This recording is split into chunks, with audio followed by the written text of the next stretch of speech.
At Heights Retreats, massage therapists build stable and meaningful careers rooted in wellness and care. A place where therapists are dedicated to delivering exceptional care to the guests, not to filling their schedule. Heights Retreats care deeply about their therapists, our profession, and wellness itself. Grow with Heights as they evolve into a wellness-driven future. Visit heightswellnessretreat.com for more information. Elevate your bodywork career with Anatomy Train's Structural Integration Certification, ATSI. Discover how to map the pattern and shape the change through inspiring lectures, hands-on body reading, and practical techniques you can use in your practice right away. Join us for ATSI Maine 2026 to 2027, where Tom Myers will personally kick off this transformative professional training. Learn more at anatomytrains.com/ATSI.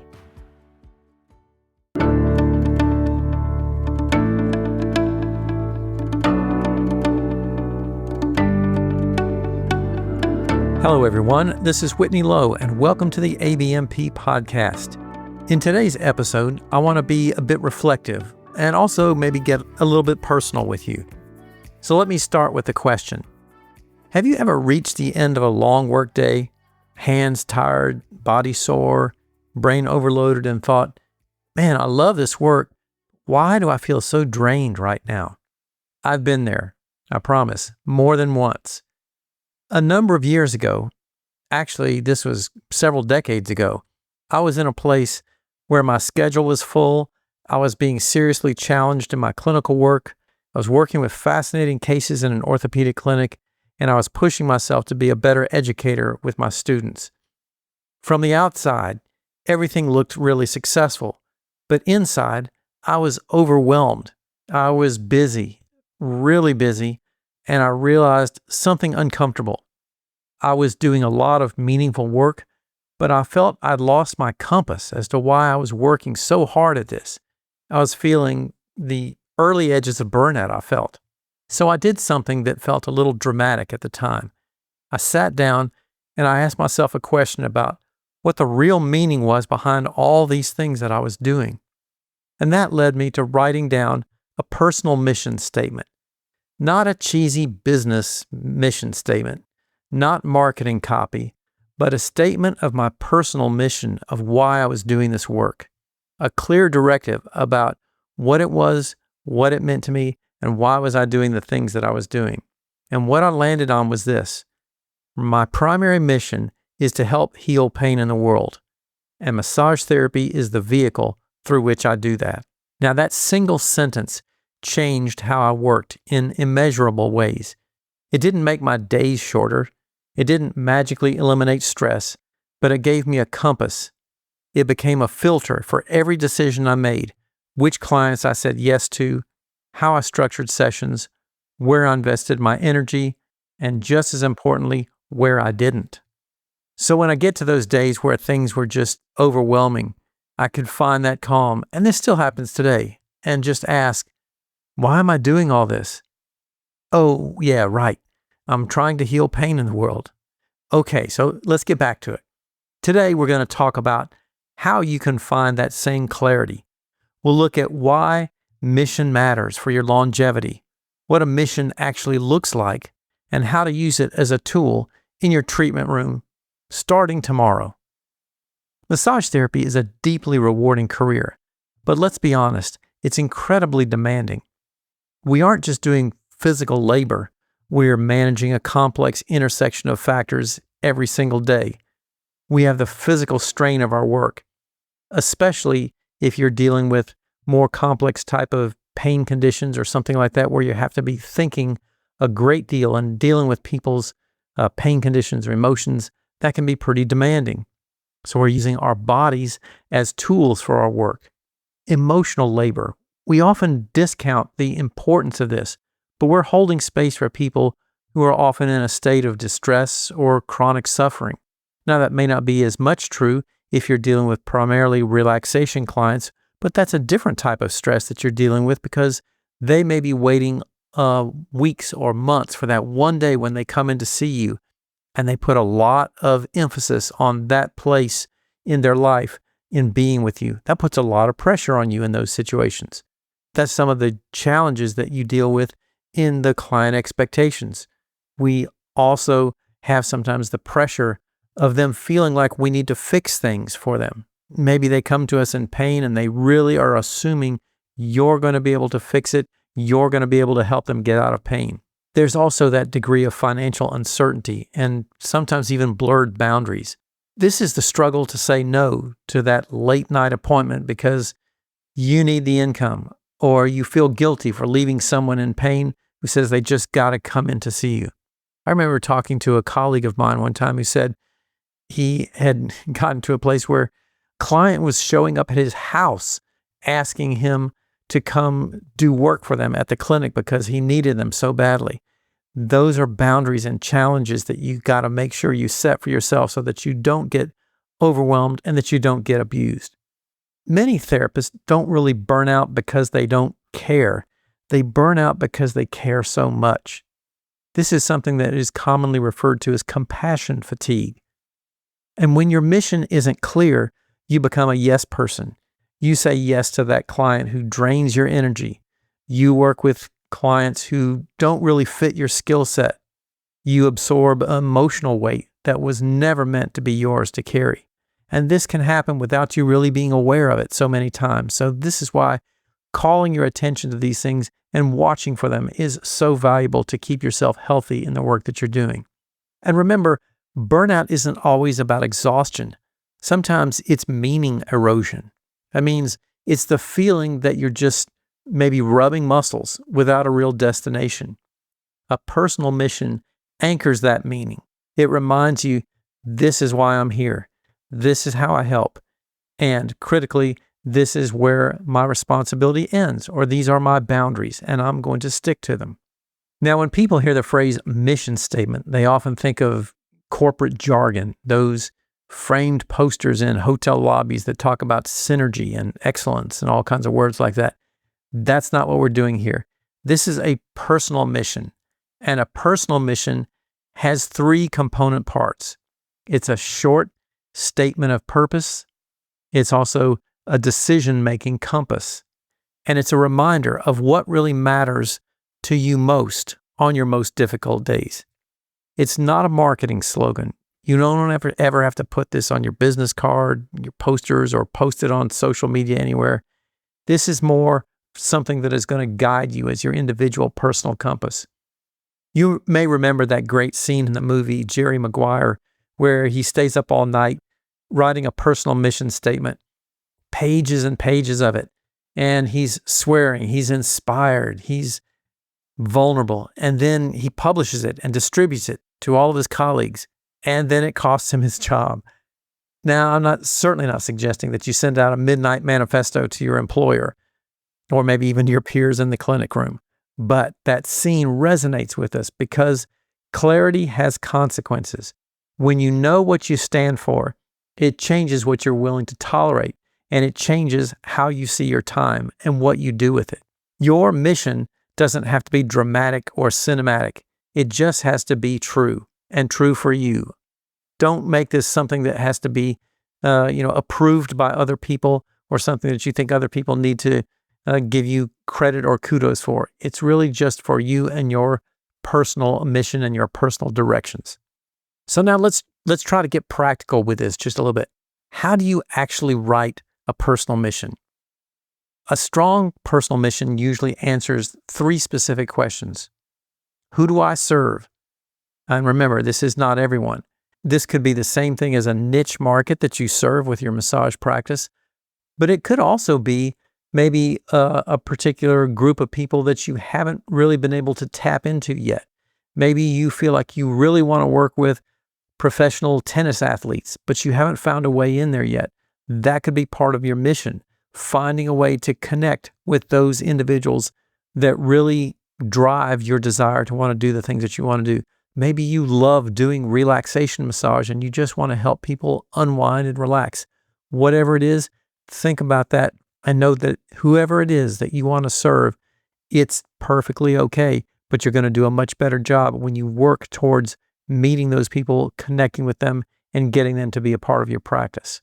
And then what kind of outcome do you care about?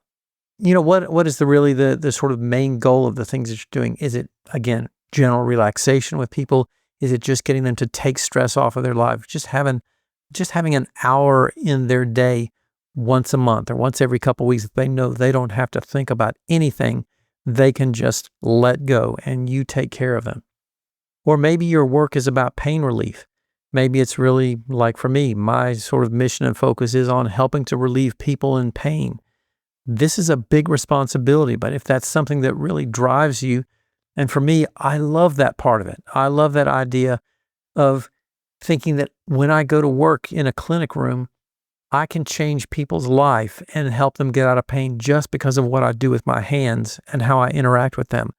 That's tremendously powerful and a tremendously reinforcing way to have a career and a life. I mean, a lot of people say they would pay to be able to have a job like that, where you're just doing that kind of thing with just what you come to work with your hands. It's incredibly powerful. So if helping people feel at home in their bodies is what you're about, that's what you're about. Let that be your primary outcome. And then the third part, how do I do that? What's your sort of unique particular approach to getting to those things? What is the way or the methodology that you use? Maybe it's a particular technique or a modality or a unique sort of integrated approach that you use to get to your clients. What is your unique way to get there? And so here's a sort of a simple template, maybe a template sample, if you want to call it that you could use for a mission. You could say, I serve, well, I'll just use fill in the blank. I serve blank in order to blank, that's the outcome, by blank. That's your methodology. So the first blank is, who is it that you serve? Second one, what's the outcome that you're looking for? And third, what is the means by which you get there? So let me give you another few examples, especially through like an orthopedic lens. This is my personal bias of the area in which I work. So here are some mission statements that you could use, or mission ideas that you could use to give you some sense of that. Here's one. I help people reduce chronic pain through focused orthopedic massage and practical self-care, something like that. So this explains who I work with, chronic pain patients, the outcome. What is that outcome? Helping them reduce pain through the methodology of focused orthopedic work and practical self-care. Or maybe you could say something like, I support athletes returning to activities by combining hands-on therapy with progressive movement. Again, this is your population, who that you serve, the athletic population that's trying to return to activity. That's the primary outcome. And what is your methodology with progressive movement and the hands-on manual therapy? Or maybe you're working in a completely different environment and you say something like, I help office workers regain mobility and improve their lifestyle by addressing posture, strain, and ergonomics. That can be a very simple process, and the things that you may do, maybe like even with chair massage or things where you're going to somebody's workplace to work with them. In all of these examples, this helps you really get clear, again, why you're doing the things that you're doing and why this is so important and so beneficial for directing the type of work that's going to make you so much more effective in the things that you're doing. And you can change these topics, outcomes, and audiences over time. So don't feel like you have to get married to a statement that's always going to be yours. Keep it human, keep it simple, avoid jargon. Just one sentence is enough. And remember, this is going to evolve. Your mission ideally will likely grow with you as you grow. And it shouldn't be a cage that has to keep you into, a particular box or barrier. So now that you've maybe set up this mission for yourself, how does that actually change your Tuesday afternoon when you're on your fifth client, or, the end of a long week or something like that? So first off, let's talk about client selection. When you know your mission is something like, healing pain through your focused manual therapy work or whatever it is, you realize that the client is looking for Maybe the client calls you up and they're looking for a relaxing spa day with scented candles and, the mood lighting, etc. Maybe that's not the best client for you. Maybe they'd be better served by the therapist down the street who really specializes in that type of work. Your mission gives you the professional permission to say, hey, I'm not the best person for this. And I know it's tempting, especially early on when you feel like, oh man, I really need this client because I need the income. But just at a certain point, recognize what that does to you for taking on those things if they're really not ideal and you take on too many of them. So what is that sort of session intention? Before you start working with somebody and lay your hands on the client, just take a few seconds, 15, 20 seconds or something. Maybe when you go outside to wash your hands as they're getting ready on the treatment table, silently recite your mission and remind yourself, what is it that you're doing? It shifts you from performing a routine, I'm doing the same thing over and over with people, I'm really getting tired of doing this, in order to serving with presence. I'm reminded of something that I heard James Taylor, the singer, say one time. He was being asked in an interview, don't you get tired of singing the same songs every night over and over again? And he said, yeah, of course I do. But then I look out in the audience and I see people out there and I think, there are people out there who've been waiting years or their whole life to come hear me sing these songs. And so I'm going to give it everything that I've got out there to really be there for them. And I think sometimes if we can remember that piece of the same thing, boy, I'm tired at the end of the day. This is my 5th client. I'm really, God, I really wish I could go home. But that person has been waiting all month to come in to see you because they know their life is going to feel so much better when they get through with that session with you. That's a critically valuable thing that we give to people. So when you can, again, remind yourself, oh yeah, I'm here because I'm helping to reduce pain. I'm here because I'm helping to create space in this person's life. I'm here because I'm trying to be a physical presence for people who I know this person is going through a lot of hard emotional things in their life. They just need to get away and escape. That's why I'm here. And then at the end of the day reflection, maybe take some time just at the end of your shift or the end of your day to ask yourself, where did my work feel aligned with that mission today? And where did it feel like it was off? How can I adjust that tomorrow? One little tweak, one little adjustment that I can make for tomorrow that might make it just a little bit better. These small shifts, repeated consistently, are what protect your longevity in this career and make you really feel like everything that you're doing is absolutely worth the efforts that you're putting into it. So let's take a moment right now for a little sort of reflection exercise. Take a moment, and if you're driving, stay focused on the road, of course, but if you're doing something else, operating heavy machinery or whatever, don't take your eyes off that. But if you can, just pause for a second. Take one deep, slow breath in and out, and then silently try to complete this sentence in your head. I serve blank in order to blank by blank, whatever that is for you. Don't judge it. Don't worry if it sounds professional sounding enough. Just notice how it feels. Resonate. How does that resonate with you in terms of what you're doing? Does it energize you? Does it make you feel heavy? Does it feel like there's a piece missing, something else that needs to be further clarified? What is it that would make you feel really aligned with that sentence? Now, choose one tiny action for tomorrow based on that sentence. Maybe it's a specific question you want to make sure you ask during an intake, or maybe it's a boundary that you set with your schedule and say like, no, I'm not going to do that late appointment just because somebody wants to come and see me. Just one little thing. That might be enough. And every day, one little thing. Those one little things add up over and over again to make the biggest difference. So let's talk about a couple of the common obstacles and sort of reframes that we see so frequently when we talk about getting and establishing this personal mission. And I know what some of you might be thinking. You might say, well, Whitney, I don't really know what my mission is yet. That's okay. This is how we get there. Start maybe with your favorite client stories. That's a good place to start.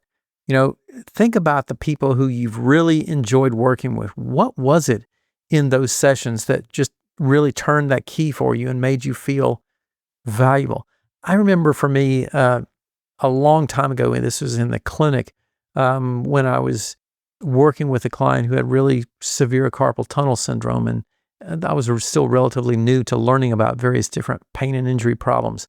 And it was the attention that I gave to her, and I had been reading and learning about nerve compression problems. I started asking a whole bunch more questions and diving into some other things outside of her work. And it was interesting and fascinating to watch her shift in the middle of the interview. Before we even started doing any hands-on stuff at all, there was a distinct shift in the interview as I kept probing with these questions and asking more and more specific things. And I saw this look on her face, and I was kind of asking, well, is this okay that I'm asking these things? She goes, yes. And I want to know, why did nobody ever ask me these things before? They sound like they're really important. And that's the thing. These things are really important. And one of the reasons that people love coming to see the massage therapist is we spend so much time with them and we focus so intently on what's going on with their bodies, with their lives, with the things that they're feeling. And that just doesn't happen, for example, in the rest of our healthcare system, where it's get them in, move them out. You're in and out so quickly with so many other healthcare providers. This is one of the things that makes the work that we do so incredibly powerful. So tune into that. What is it maybe that in some of those clients that you really like working with that makes those things really click for you?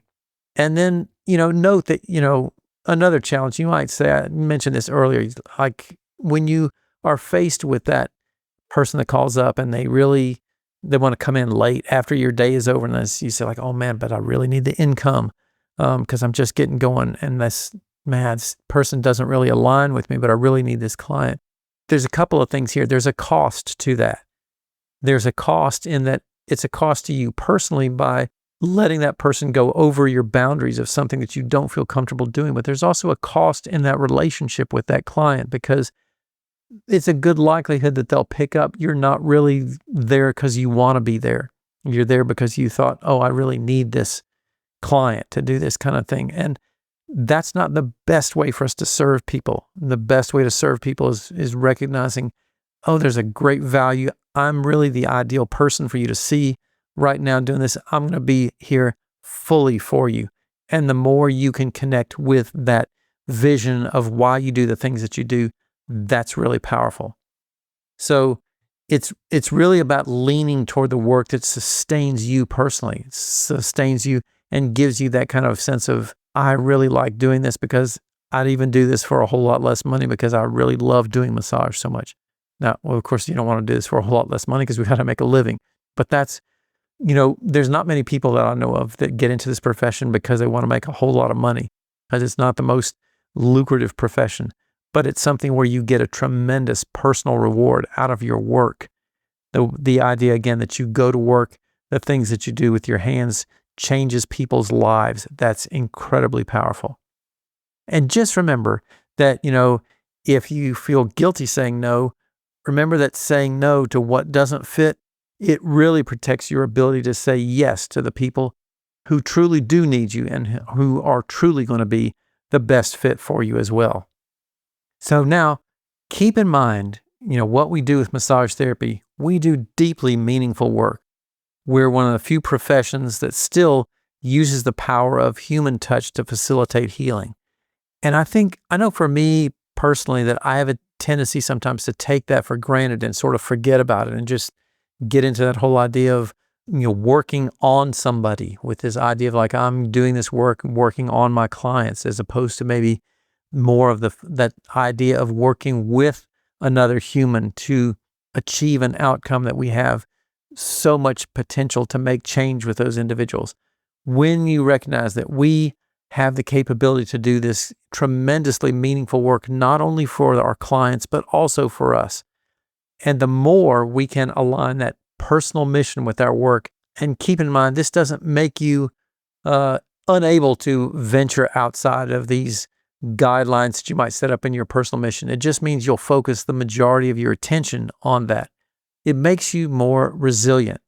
And so I encourage you to write down your one sentence today. Put down that personal mission. Maybe even put it on a sticky note where only you see it, like in the back of your office or something like that after you get out of your treatment room.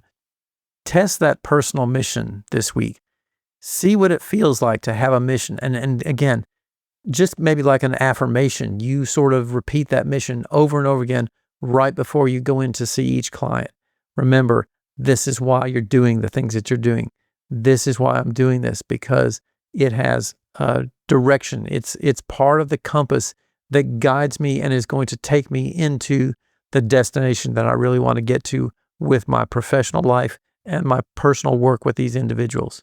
And clarity in that mission doesn't necessarily eliminate the effort required to do the job, but boy, it makes that effort a whole lot more meaningful. And so like I was saying earlier, it's not going to necessarily make your client load or list go down, but it's going to make the work that you do with those clients so much more valuable and so much more meaningful. And just remember, that is going to have a lot of great benefits, not only for you personally in supporting the emotional and physical challenges of your work, but it's also going to make your practice more successful. Because when you become more aligned with that personal mission, that is going to be picked up by your clients, and they're going to recognize this and say, like, that's the person that I want to go to, because that's where I really feel like somebody cares about me. So again, thank you to all the massage therapists out there who do this incredible work on a day-to-day basis. I do feel truly honored in getting to connect with everyone, to work with you, work with a lot of students all over the place here in the United States and outside the country as well. And I have tremendous interactions with people and recognize how much that value gets spread throughout the rest of the world because of what my mission is to me personally about helping to reduce pain in the world and doing this through massage therapy. So my invitation is, come join me in that process. Find a way to connect with your own personal mission. And when we have more of these mission-aligned practitioners out there, we're going to have even more and more people doing this magnificent work and making great positive change for people in the world. So let's get out there and do that. Thanks for listening today. I look forward to hearing any ideas that you have or things that you want to share about your own personal mission. I'm welcome to hear that as well. And otherwise, I'll see you in the next episode here on the ABMP Podcast. Precision Neuromuscular Therapy has been teaching high-quality seminars for over 20 years across the country. Founded by Doug Nelson, PNMT uses problem-solving skills and precise treatment options to get powerful results for your clients. PNMT seminars focus on honing your assessment and palpation skills to precisely target the source of your client's pain while understanding the why behind the what. Meet us in a hands-on seminar or online in the PNMT portal and let us join you on your learning journey. Learn more at pnmt.org.